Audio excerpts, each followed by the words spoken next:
Do these first before you start marketing on Twitter. Before you even seriously think of starting on Twitter, do these first. If you set up a website, you should have been doing these already. Just in case you are unclear on the concept or just in case you did things out of order, here are the things that you should do before you even think of marketing on Twitter. Pick your niche. It's really important to understand that if you want to be successful on the internet, you must have a laser focus on how you're going to make money. A lot of people are clueless regarding this. In fact, a lot of them think that they just need to buy a system that somebody else has built and they will make money. What they're really saying to themselves is they're too lazy to think through their online business. That's always a dangerous proposition because when you let another person do your thinking for you, you're going to have to deal with the consequences. You have to understand that when people build systems for others, they're usually trying to cut corners. They're trying to make the most amount of money with the least amount of effort. Do you think they have your best interest in mind with that attitude? Of course not. This is why it's a bad idea to let somebody else pick your business for you. You have to do it yourself. You have to know what you're doing. You have to know who you're going to be marketing to, what exactly you're going to be pushing, and how you're actually going to be making money on the internet. You can't just buy some sort of business in a box and expect everything to work out smoothly. That happy ending that you may have been dreaming of may be a very distant and even impossible dream. Why? You just didn't step up. You have to do all of this yourself. The most important is to pick a niche. A niche is a subject matter category or some sort of category for whatever collection of needs you are trying to address. What kind of problems do the products you are promoting or the website you are building address? Pick that niche. Understand how that niche compares with other niches. Understand whether it fits your amount of resources and your expectations. Build a site. You can outsource this. You can create a site that addresses your niche. When you're building a website, you're not just putting up a nice-looking online destination. It must do something. It must convert the traffic that you drive to that site into cold, hard cash. Create a mailing list. Next, you have to create a mailing list. This is crucial. Your mailing list is actually the payload of your website. Sure, you may be putting up affiliate ads on your website. When people click these and they land on the sales or landing page, they may buy something. When they do that, you get a commission. That's nice and everything, but if you really want to make money over the long term, create a mailing list. Why? Whatever credibility, respect, or trust you create with your website, you maintain with your mailing list. When you have an update on your website, you just publish the link on your mailing list and invite people to click through, and you have yourself a nice burst of traffic. I've got some bad news to share with you.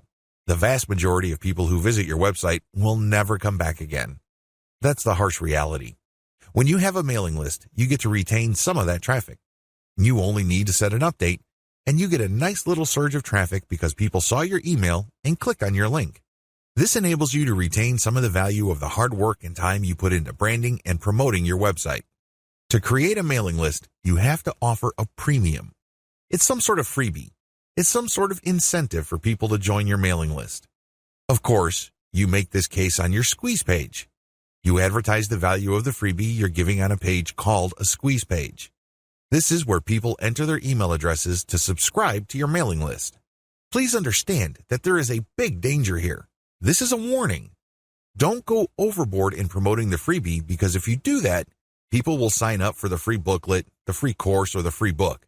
They couldn't care less about the updates your mailing list will send them. In fact, if you push the freebie too hard, they might even think that the updates you send are some form of spam because you caught them by surprise. Do you see how this works? There has to be a healthy balance between getting people pumped up to join your mailing list because they're getting something for doing it, but also letting them know that they are getting a better value by being on your list just because you will be sending them information that would enable them to solve all sorts of problems in their lives that are related to your niche. Do you see how this works? Do you see the balance? Create an ebook or report or some sort of high-value giveaway. When you create a mailing list, there has to be some sort of incentive for people to sign up to your list. I wish it were as easy as saying that your website is so awesome that your visitors owe it to themselves to sign up to your list. I'm telling you that if this is your strategy, you're probably going to get very few list members. Why? People need a push. They may be impressed by your website, they may like what you're doing, but this may not be enough to get them off the fence. To many people, entering an email address into a field is a lot of effort.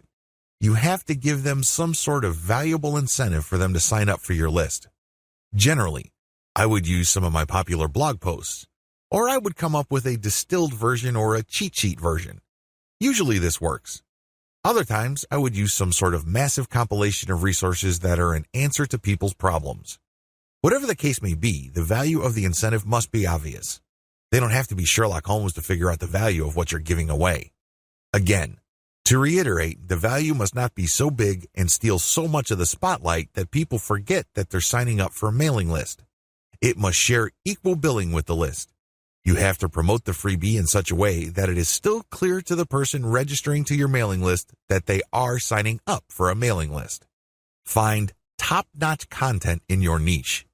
Once you've set up a website and a mailing list, the next step on your journey to marketing your website and mailing list on Twitter is content.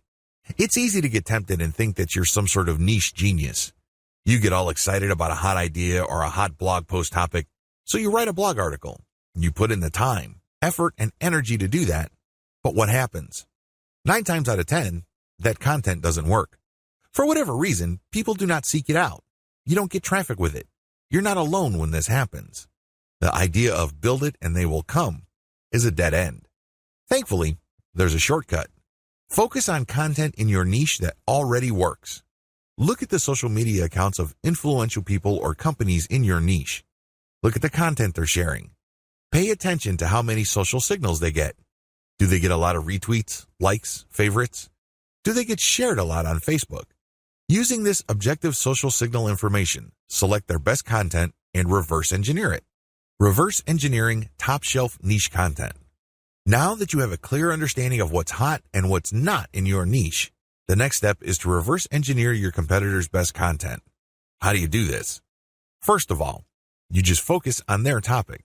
If they're talking about a certain personality in your niche, then talk about that person, because obviously the fact that they're getting all this attention from your niche audience means people are truly interested in that personality. However, don't stop there. Come up with something new. Maybe interview that person directly, or maybe take some sort of controversial angle. Maybe you can give more complete information. Whatever the case may be, come up with content that is obviously superior. This is what's going to make your tweets more popular. This is what will speed your branding efforts up. I'm sorry, but if you're just going to offer the same content that everybody in your niche is already offering, there's really no reason the people you're reaching out to should follow you. Think about it. If they think that you're giving them the same stuff as other sites, why go to you? They can easily have gone to those other sites. Draw their attention based on familiar themes. Keep their attention by doing something a bit different. It doesn't have to be much. You don't have to be a hero. You don't have to go overboard. But it has to be different enough. Unfortunately, this is one of those things that you will have to figure out firsthand. You would have to do it through trial and error. You have to learn through trial and error. Set up consistent social media accounts. Now that you have followed the steps above, you can now start setting up your social media accounts. For starters, you should focus on YouTube, Google+, Facebook groups, Facebook pages, Twitter, and maybe Pinterest. Start with these. Later on, you can branch out to other social media platforms like Quora, Instagram, and others. Your social media accounts must be consistent with each other. Your headers must have the same design. Your biography and other text must have similar elements. The key here is to project consistency. Consistency indicates professionalism. You're not just some random person working out of your mom's garage putting up one random website after the other. It can also help you solidify your brand. If you make a good impression on Facebook groups and people click through to your Twitter account and they see similar messaging, they can see that you are consistent, constant, and offer different types of content. This would help them become more comfortable with your brand. This would help them view your brand as more credible. Commit to specialized content on your social media account. Here's the big danger with having many social media accounts. It's very easy to see that a lot of companies put up a presence on many different platforms. That's great and everything because you have many ways of getting new traffic. The problem is they post the same content across the board. This is a problem. When people approach your brand on Twitter, they're looking for content that is slightly different from the content they would expect on Facebook groups, your Facebook fan page, and definitely your YouTube channel.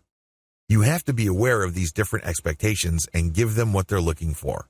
Oftentimes, this is as simple as the form of content you offer.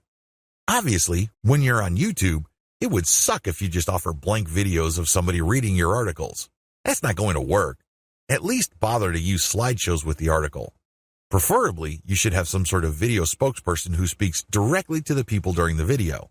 Each platform's content must maximize the format requirements of that specific platform.